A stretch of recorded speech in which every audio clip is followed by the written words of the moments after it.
Welcome back, ladies and gentlemen. Thank you very much indeed. Coming back to my channel, which is in the heart of London, Lord Londonstone.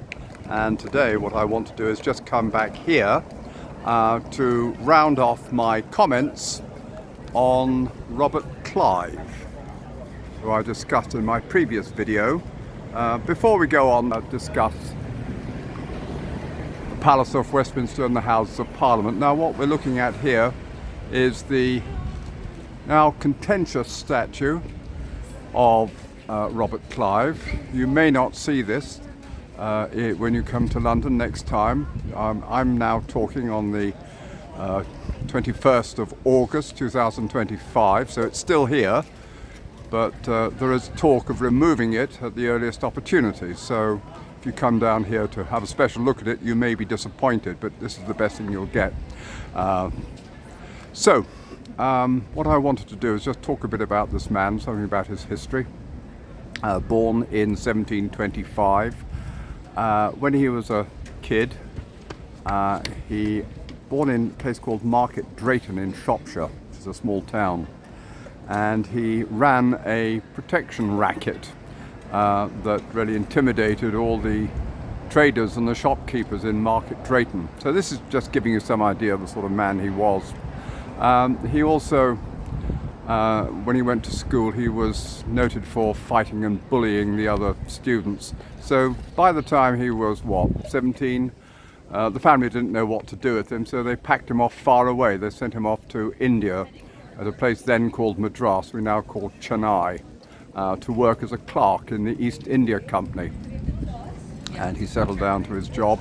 Didn't really like clerking very much, didn't have much of an education. So really what he did was join the army that was the private army of the East India Company.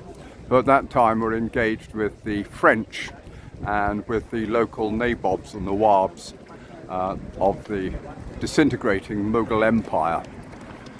Now, one of the most powerful of these Nawabs was the Nawab of Bengal, and he was very much in the pay of the French, who were very active in India, very prominent in India at the time, and the British were trying to take over from the French.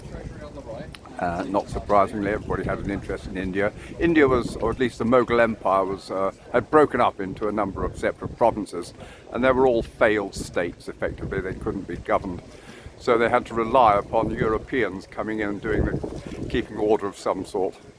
The Nawab of Bengal had actually taken a number of British men and women hostage in 1756, and he kept them in a hole in Calcutta. I say a hole, it was a prison cell about 20 feet by 20. There was 146 of them kept there overnight in hot, sweltering conditions.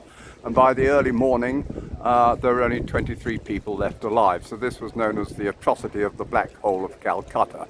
That's really when Robert Clive started to get involved in Bengal. He went up to Bengal, and the following year, 1757, he fought the French and the local Bengali Nawab at the Battle of, we call it the Battle of Plassey. The local town is actually Palashi, I think. It's in India, it's just a small town. And he defeated the Nawab only really by bribing his cousin to stay out of the conflict.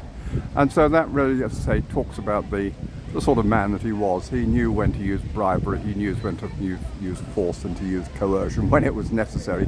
And pretty well it was necessary all the time, because that is really, Bengal was a failed state. That was the only way you could get things done, which is a bit sad to say. But he was the man who established the primacy of British rule, at least in Bengal, and of course it spread over much of the Indian subcontinent after that, so that's why he's remembered here. He came back to England, and in fairness, the Parliament were not pleased with his general behaviour, and they held a commission, a public inquiry on his conduct in Bengal. And this really alarmed him sufficiently that he cut his own throat in 1774. He was 49 years old, and he couldn't stand the ignominy of being scrutinised by Parliament for his behaviour in Bengal. So he killed himself, and there are those who would say good. But anyway, that's Robert Clive. And what I'm now doing is, I say, I'm just looking around here. I think I've shown you this before, but I'll show you again because it's always interesting. You've got St James's Park. I've told you about the trees here. It's really St James's Park. It's really the front lawn of Buckingham Palace. You can't see Buckingham Palace from here. And I'll take you to Buckingham Palace a bit later on. But anyway, that's Buckingham Palace ahead of us, and that's St James's Park. This here used to be the India Office, and at one time, when it was built in around about 1873, there were 200 clerks working in the India Office to govern a population of 255 million people. So there were 255 million people in British India at that time, governed by one clerk. Actually had jurisdiction, but he was really responsible for the welfare of over 1 million people. Makes you think, doesn't it?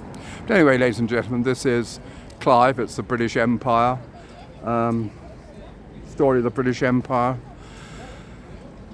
Would I say I was proud of all that? I wouldn't use a word like pride, to be quite honest. Do I feel ashamed about it? No, I don't feel ashamed about it either.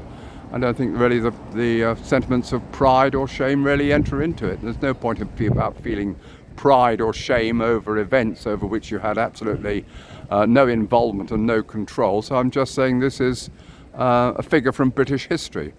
There were indeed, it's not as bad as they come. I mean, there were worse people who've been commemorated in Westminster Abbey.